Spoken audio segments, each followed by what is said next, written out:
प्राथमिक शाळा दगडवाडी येथे आपले सर्वांचे लाडके सदाभाऊ गुरकुले हे उपस्थित झालेले आहेत आणि या उपस्थित झाल्यामुळे आणि त्यांना त्यांचं शाळेला नेहमी सहकार्य असतं, तर मी आदरणीय सरपंचांना विनंती करतो की त्यांनी त्यांचा छोटेखानी सत्कार करावा. फाउंडेशन चिन्ह बरोबर. तर यांनी शाळेला या बघा कम्प्युटर दिलेले, थोडी तेव्हा कम्प्युटर दिलेले.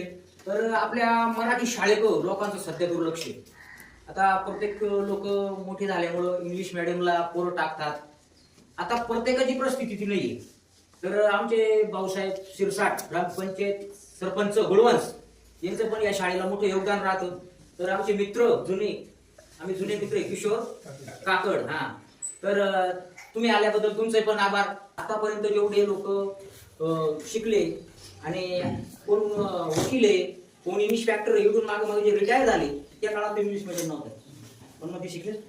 म्हणून मराठी शाळेला कधी नका समजू. पहिलं विद्येचं माहेर घर जर म्हणल्या गेलं ही प्राथमिक शाळा गावाकडची, बरोबर ना सर? तर तसं काही मानायचं नाही. गोरगरिबासाठी अत्यंत महत्वाचं हे शिक्षण चालू राहिलं पाहिजे. मी सरकारला आणि सर्वांना विनंती करतो, ज्याला पैसे झाले असं तुम्ही टाकू शकता, पण गरिबांसाठी मी म्हणत नाही तुम्ही मुलं इंग्लिश मिडियमला टाकू नका, पण गरिबांसाठी शाळा प्राथमिक शाळा चालू ठेवा गावाखेड्यावर.